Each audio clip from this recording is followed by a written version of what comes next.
Previously on the High Risk Wrestling Podcast, he could to defeat The Undertaker. Let's go to Sting versus Triple H. Sting just wrestled this past week on Dynamite. Looked great because, he's fucking Sting. But his match versus Triple H wasn't even a match. It was about the moment. What moment? The arrival of DX, the arrival of the NWO. DX helping Triple H and the NWO helping Sting. That's supposed to be important. But why would the NWO help Sting? They're enemies. They are blood enemies, rivals. But it was meant to finally get DX and the NWO in the ring with each other for the first time ever. That was supposed to be the moment, but the moment didn't matter because you made Sting not matter.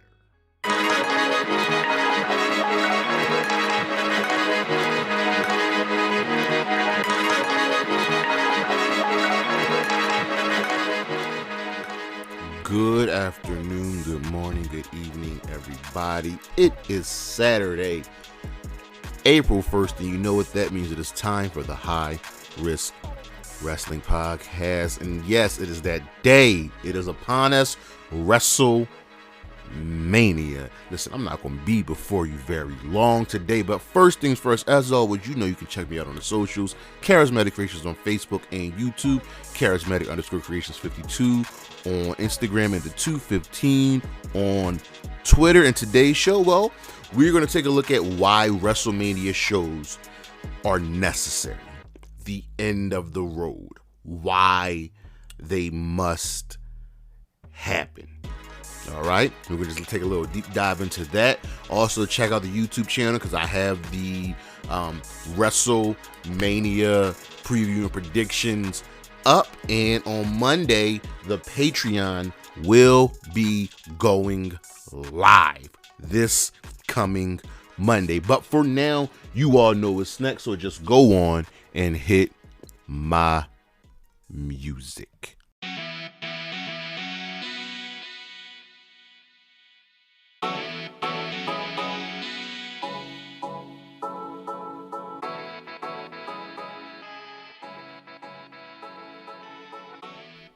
So listen, I won't be before you very long. Let's just dive right into the news. Ronda Rousey has some things to say about her feud with Liv Morgan, and it's nothing against Liv. She just dragged creative because, they got into the way. I could tell that Ronda Liv wanted to do something extreme, wanted to go all out. Ronda wanted to use thumbtacks, but creative got into the way. Thinking that they knew was best, people that have never taken a hip tossed or been in the ring. And I agree with Ronda. I'm not a Ronda hater, and I wish that her and Liv would have gotten the freedom to do what they wanted to do. Rampage this past week brought in, what did it bring in? About 355,000 viewers. With they don't have the demos here in front of me, but it's a little bit down from last week, but it's we're building. We got a long way to go towards double or nothing. Carmella is experiencing some kind of issue because, well, as you can watch on TV, she's been replaced. She's not Chelsea Green's partner. She's not wrestling at WrestleMania, so something is up. And even though Carmella was with Corey Graves and they were doing the reveal for the stage, she's suffering from an undisclosed issue. We don't know what it.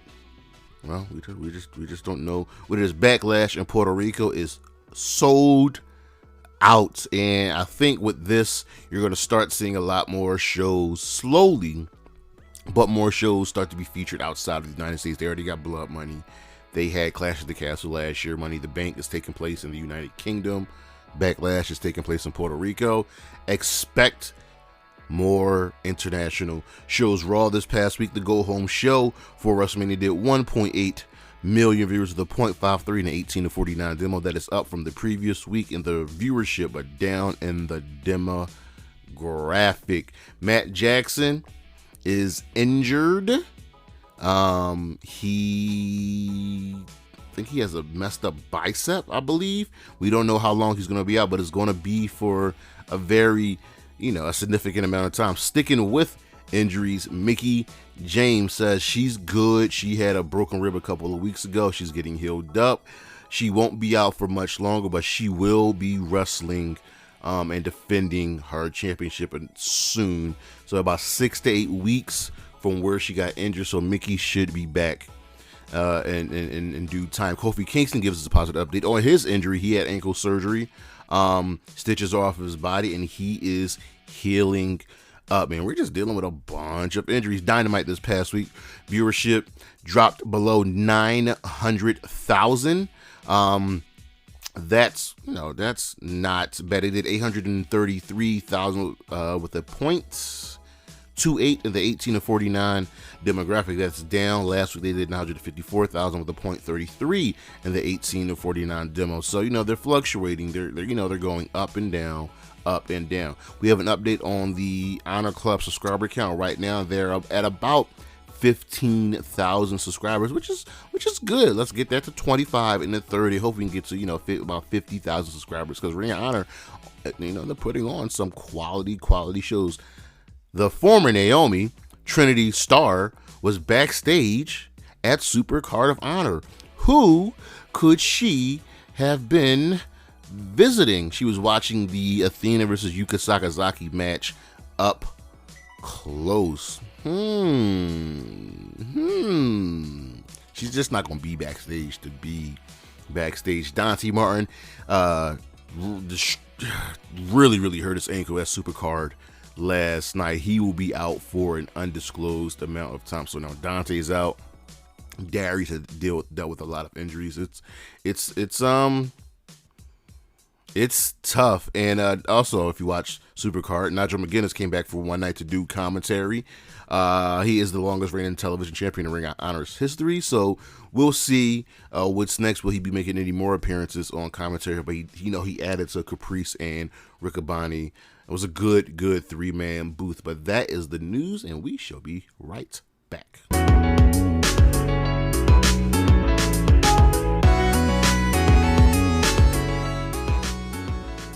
Now, I have essentially a lot of wrestling to cover, so forgive me if it sounds like I'm flying through, but I want to just get everything to you. So we're going to start off with Monday Night Raw. We had our go home show for WrestleMania, and we opened up with Becky Lynch, Lita, and Trish. Just kind of getting us amped, getting us ready for WrestleMania. The Damage Control comes out, and Becky's like, she's done. She's done with them. Bayley is saying that, she's tired of Becky and Lita and Trish in their past, and they're irrelevant. Becky's like, what's going on? I thought we were finished with this.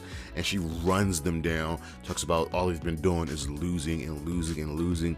And since IYO and Dakota have teamed up with Bayley, they've been losing and losing and losing. It was some fire. It was some fire in this promo. We had our match. Becky Lynch defeated IYO SKY. I'm kind of upset they kind of gave us this match, because this could be a way bigger match, but it was really good. Becky won. Seth Rollins defeated Ali. This was set up for a backstage segment that they had.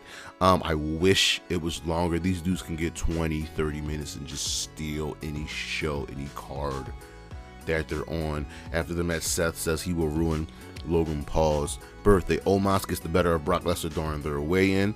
The faces of the men's tag team showcase. Braun, Ricochet, and the Street Profits defeat the Heels, the team of the Alpha Academy, and the Viking Raiders. Maxine of the Maximum Models was watching backstage. Theory had an empty arena promo, kind of hyping himself up and hyping up his match against Cena, which is opening the show night one. And Theory's pretty much been carrying this program since Cena's only appearance. You know what I mean?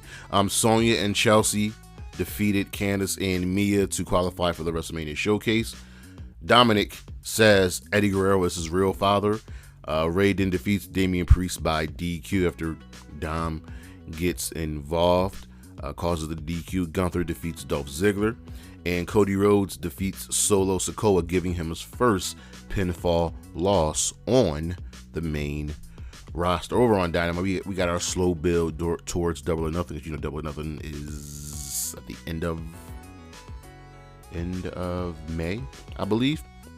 But Jungle Boy defeats Matt Hardy. MJF comes out and he pumps up Jungle Boy, but says, you know, you're a nice guy. And nice guys finish last. Then he cuts him deep. He brings in Anna Jay, and I don't, you know, they don't need to bring in Anna Jay. You know, MJF always has to go low. They didn't need to do that this time. But you know, Jungle Boy has his rebuttal, and he's coming for the World Championship too. So we are building towards the 4-pillar championship match at Double or Nothing. Jungle Boy has some words for him and then runs off MJF. Don Callis gaslights Kenny. He talks about last week. You know how last week this Dynamite ended, and he says so apologize to Hangman. He does, but then gets attacked by the BCC, and Don gets injured, hits his head on, I believe, like a lighting rig, cuts his skull pretty deep. We had a nice little segment with Acclaimed and Billy Gunn with 2.0.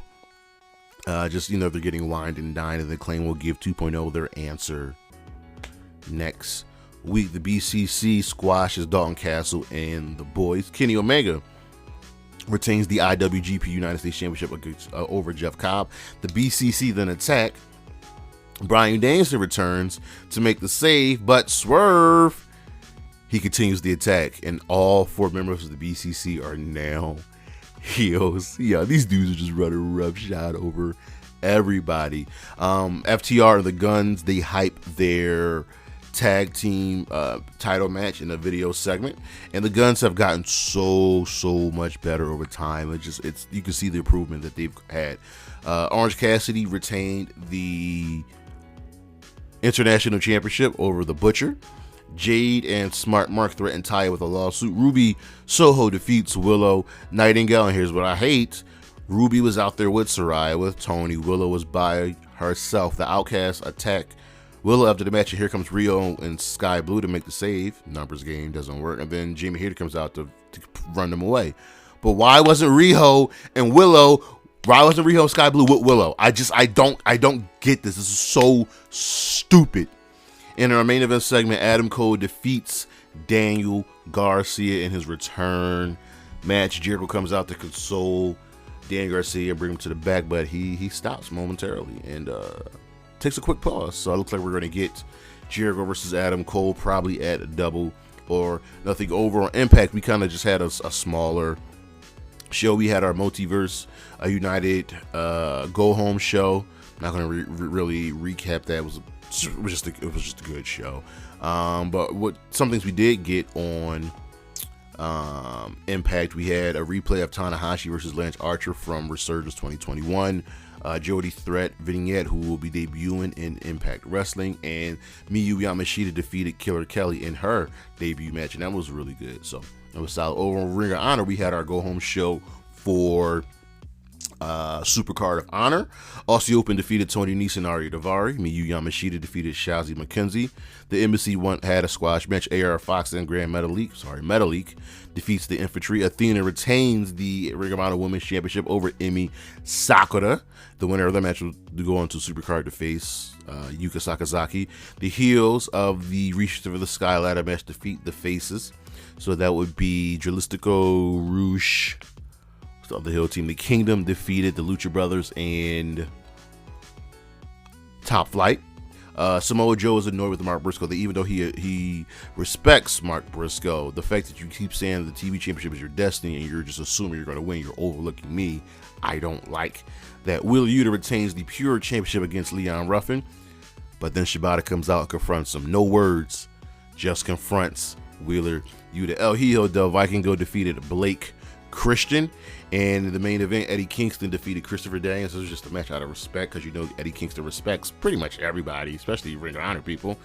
He and Claudio have words, and Eddie explains why he wants Claudio. So there you go. Supercard Honor results from 0 Hour. Jeff Cobb defeated Tracy Williams. Konosuke Takeshita defeated Willie Mack. Willow Nightingale defeated Miranda Elise. And Stu Grayson defeated Slim J. From the main card, El Hijo del Vikingo defeats Kommander, retaining the AAA Mega Championship. The Embassy defeats AR Fox, Blake Christian, and Metalik, retaining the Ring of Honor 6-Man Tag Championships. Athena defeats Yuka Sakazaki, retaining the Ring of Honor Women's Championship. Samoa Joe defeats Mark Briscoe, retaining the Ring of Honor TV Championship. This was the shocker. This was probably the shocker of the night. Hiroshi Tanahashi defeats Daniel Garcia. The Lucha Brothers wins the Reach for the Sky ladder match, becoming the new Ring of Honor Tag Team Champions. Katsuyori Shibata defeats Wheeler Yuta to become the new Pure Champion. He just schooled Wheeler Yuta. It was like Yuta saw that he was outmatched, and everything he tried to do was tactics that he's been going off using for months just haven't worked, and Shibata just schooled him. And in the main event, Claudio Castagnoli retains the Ring of Honor Championship over Eddie Kingston. This was the other shocker of the night. He and Wheeler Yuta prepare to attack Eddie Kingston until Shibata comes up to back up Eddie. They leave, and Eddie gets on the mic and, does Eddie things, and it's great. And he's not done with Claudio. He wants the championship. Over on SmackDown, we had our WrestleMania Go Home show. Kevin Owens, Sami Zayn, and Usos have words one more time before their tag team match at WrestleMania. We just cleared air. You know what I mean? Ricochet defeats Eric Rowan, Montez Ford, and Chad Gable. In a show, in the preview of the showcase match, Bobby Lashley wins the Andre the Giant Memorial Battle Royal, and this was all about big meaty men slapping man meat. Bobby Lashley, Karrion Kross, Braun Strowman, Bronson Reed. This was Riddick Moss. This was all about them. I wouldn't be shocked if Lashley ends up getting a match at WrestleMania, maybe him versus Karrion Kross. Raquel defeats Shayna, Natalya, and Sonya in another showcase preview match. This match didn't get as much time as the men, because of course not. Rey Mysterio reforms brings back the LWO with Legado del Fantasma. Oh, I was so hyped for this. Oh my God, LWO is back, baby.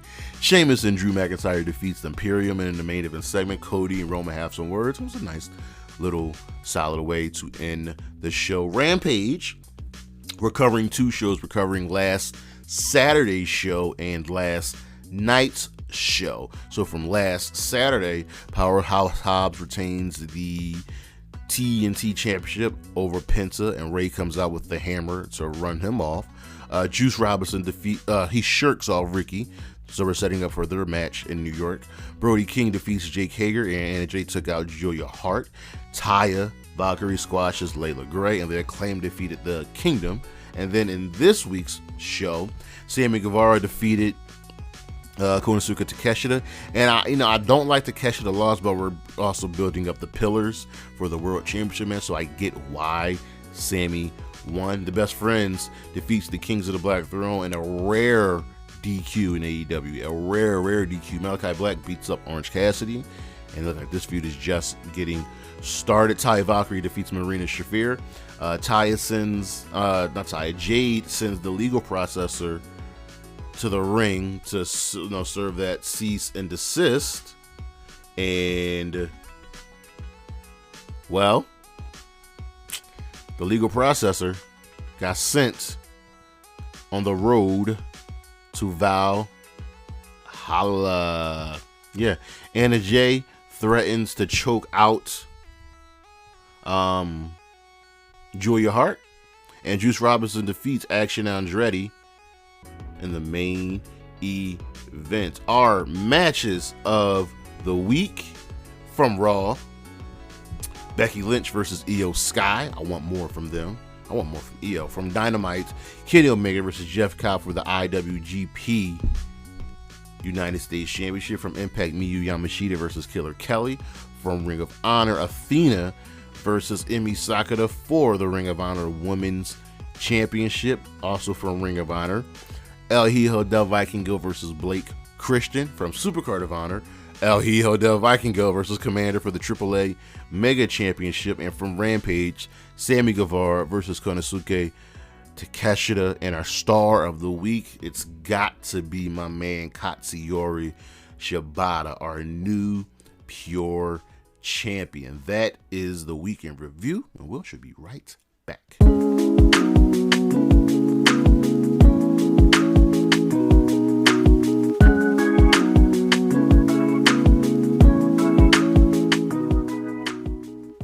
Wrestlemania, the grandest stage of them all, the showcase of the immortals, the show of shows, the greatest spectacle in sports entertainment, the Super Bowl of sports entertainment, the granddaddy of them all.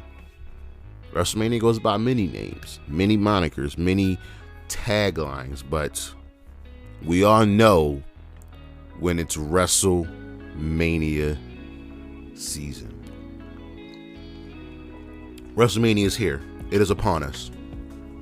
But even though we've been talking about WrestleMania these last couple of weeks, we've never really discussed why WrestleMania is important. Why WrestleMania is a show that needs to happen. And I thought we'd take a look at it. So, what is WrestleMania? WrestleMania is the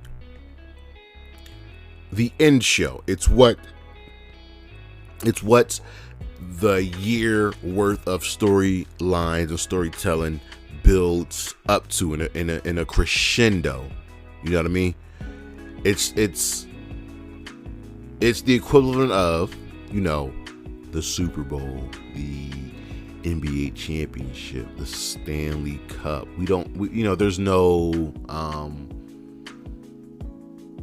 There's no Olympics or World Cup of professional wrestling because everybody has their own. WrestleMania is a thing. It was created by Vince McMahon in when was the first WrestleMania? 1985. WrestleMania 1, Madison Square Garden. Our main event was Hulk Hogan and Mr. T taking on Roddy Piper and Paul Orndorff, and had two special guest referees, Muhammad Ali and Pat Patterson. And throughout the years, WrestleMania has grown and grown and grown to the point where cities now bid for WrestleMania. Cities want WrestleMania in their city. Next year's WrestleMania will be taking place in, well, my home city, Philadelphia, Pennsylvania. This year's WrestleMania takes place at SoFi Stadium in Inglewood, California. And we're here. We're at the crescendo. We're at the end point, right? We need WrestleMania. And we've had WrestleMania so much that, you know, other wrestling companies have their own. And more often than not, WrestleMania is good. Sometimes it's bad. But the one thing that truly stays the same is WrestleMania finishes the story. So, prime example. Let's go to WrestleMania 38. The main event of night one was to finish the story. Some redemption. Not even redemption, just a reawakening. Stone Cold Steve Austin hadn't wrestled a match in 19 years, with his last match being against The Rock at WrestleMania 19. right? And WrestleMania was in Texas. It was 38. And we were building towards that. We were building towards, Stone Cold finally returning. So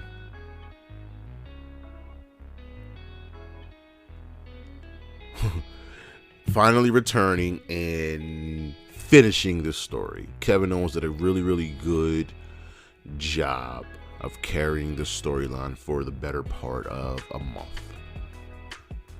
And what the WWE loves. They love their moments. They love their moments. They love building towards the moments. So we get our moment. Stone Cold Steve Austin returns and defeats Kevin Owens in a no-holds-barred match. And there are other times where the story isn't over. Also from last year, Brock Lesnar and The Undertaker. I'm not Undertaker. Brock Lesnar and Roman Reigns. My apologies. And they were in this internal fight forever feud, and I just wanted it to be over. I wanted it to be done. So again, sometimes WrestleMania doesn't finish the story, but WrestleMania is so big, it's so boisterous that everybody's got to have one. Everybody's got to have one. And WrestleMania has given us, our moments. How about WrestleMania 31 when Seth Rollins cashes in the Money in the Bank briefcase? Or Ronda, Becky, and sadly Charlotte Flair in the first ever women's main event? Or how about twice in a lifetime, John Cena and The Rock? Or the first ever Money in the Bank ladder match. So WrestleMania has given us these great and beautiful moments that we all remember. So how about we look at some other companies as well, and into what they like, what do they bring forth? Because everybody has one.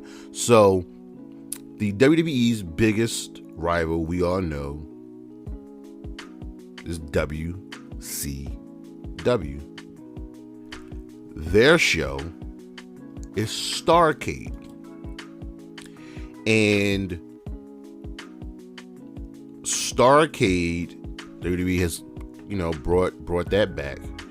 And Starrcade was it's WCW, NWA, and that's their WrestleMania. It's their ending of shows. The first Starrcade took place in 1983, 2 years before the first WrestleMania.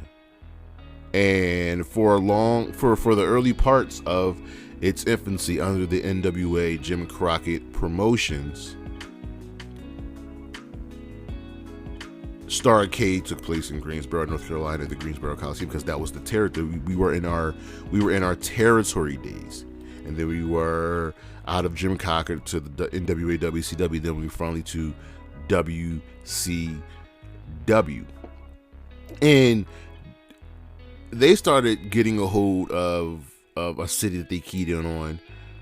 So for 3 straight years, Starrcade was held at the Nashville Municipal Auditorium. And then for the last 4 years before WCW went under, Starrcade was held in Washington, D.C. at the Capital One Arena, which is the former MCI Center. And it gave us our moments, but and a lot of the main events, a lot of the cards, featured a lot of the same wrestlers: Sting, Ric Flair, Dusty, Harley Race, Hulk Hogan, Randy Savage. We were just rehashing the same thing over and over and over, but you can kind of see where the WWE got their idea from, seeing as how Starrcade took place 2 years before WrestleMania. So it's a beautiful thing. New Japan Pro Wrestling, they hold Wrestle Kingdom. First Wrestle Kingdom was in 2007, and we've had a Wrestle Kingdom every year since. I think did we have one during the pandemic here? Yeah, we had one during the pandemic, and starting in 2020, Wrestle Kingdom ended up being 2 days. In 2022, Wrestle Kingdom was 3 days. Why was Wrestle Kingdom 16 3 days? I don't know, but their main events have also kind of featured the same people: Tanahashi, Suzuki, Okada, Kenny Omega. Those were the people. Occasionally we get Naito, occasionally we get Ibushi. Sprinkle in a little Jay White. But the thing we know about Wrestle Kingdom is we are going to get some fantastic wrestling. We are going to get that strong style. We are going to get just a hard hitting affair. And even then, this year we got a first when Kyrie defeated Tam Nakano to become the first ever IWGP Women's Champion, which is now held by one Mercedes Moné. But the thing I love about Wrestle Kingdom is it's both Japanese wrestlers and American wrestlers, and they know what they're doing. They know how to put on this banger of a show. Ring of Honor, they have Final Battle, and you would think, it's so funny, you would think that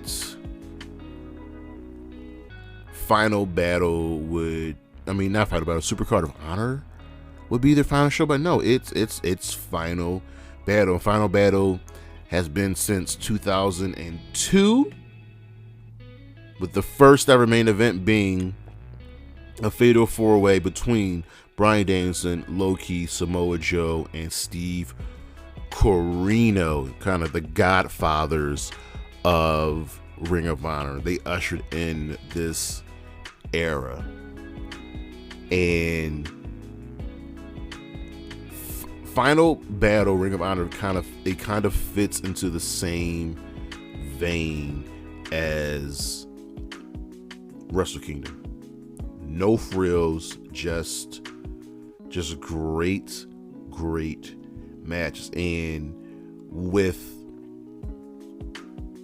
Tony Khan buying Ring of Honor, bringing us Final Battle, we bringing us Ring of Honor. We had a Final Battle this year. And it was a solid card, and I enjoyed myself, because we know we're not going to get any frills. We're just going to get solid wrestling. So you see where I'm getting at, that everybody has to have their end of the year show. We have to tell the story. You have to finish the story. Everybody has their show. We could dive into so much more. ECW, they have November to Remember. And ECW, man, we were, we was out here hurting cats, putting people down into dirt. Put that nigga into the dirt. And you know what you were getting with ECW. You knew you were getting the Extreme. But ECW also told great stories. If we go and look at the first ever November to Remember. Let me, if I can get this lower. I got way too many tabs. The first November to Remember took place in Philly, and the main event was ECW champion Sabu and the Road Warrior Hawk versus ECW TV champion Terry Funk and King Kong Bundy for the World Championship and the Television Championship. That was the first main event. Like, let that sink in. That was the first main event. That's some wrestling history right there. And again, we get these stories, and again, you have to finish telling the story. Impact, we got Bound for Glory. You know what I mean? AEW, we have Double or Nothing. WWE, we have Wrestlemania. I can keep going. Everybody has their show. Lucha Underground had Ultimate Lucha. CMLL has their anniversary show. AAA has Triple Mania. NWA had their anniversary show. MLW has Super Fight. Because you need to tell the story. You need to finish it. So now, here we are at WrestleMania 39. And you have to tell the story. You have to not only tell the story, you have to finish the story. Stop making it about moments. Because the moment is when you finish the story. And yes, some have better stories than others. From night one, Ray and Dom and the Usos versus Sami and KO, great stories. Finish it. Here's the thing. Ray and Dom, that story can be over with. That can be done. No matter who wins, who loses, you can finish the story. Whereas the Usos with Sami and KO, they're not going to finish that story there. Because there's so much to go on with the bloodline that the story will continue. It's just a check mark in the next chapter. But Edge and Finn Balor, they're going to finish the story. Because they've been going at it since late last year. They are going to finish the story. But will Cody and Roman finish the story? Or will we just get moments? These shows are necessary. Where would the NFL be if we didn't have the Super Bowl? Where would the NBA be if we didn't have the NBA championship? And in sports, we have the most beautiful two words in all sports. Listen, I know people love the Super Bowl. I know Americans don't know anything outside of football, and I'm an American. That's my favorite sport. But the two best words in all of sports are Game 7. So imagine if we didn't have this build up to a best of 7 series and a Game 7. We need this. Imagine if there wasn't a Stanley Cup. Imagine if there wasn't a World Cup. We've got to be able to finish this. We've got to be able to tell the story and say, here, everything you work for, everything you strive for, everything that you've built up to, this is it. This is that, pardon the pun, this is the moment. Don't let it pass you by. WrestleMania is necessary. All of this is necessary because, again, we need to finish the story. And I'm excited. WrestleMania's a little bit of light on matches this year. We might get some more thrown in, but again, we need to finish the story. Because that's what it's about, your journey, that end goal. That's what's it all about. Tell me what you think. Will we finish the story? Do you want to finish the story? But that's our show. Thank you all for listening, for watching. I know this was an abbreviated show, but I'm getting ready for Wrestlemania. I already watched Supercard of Honor last night. I even peeked in on Stand and Deliver. And speaking of Stand and Deliver, next week's show we will have our NXT resets. Our NXT reset. So, check out the socials, Charismatic Creations on Facebook and YouTube, Charismatic_Creations52 on Instagram and on Twitter. The 2/15, the Patreon will be going live on Monday. I can't wait. But for now, Xia Li, Shotzi Blackheart, Wendy Chu Bailey, and Gigi Dolan, holla at your boy. Peace.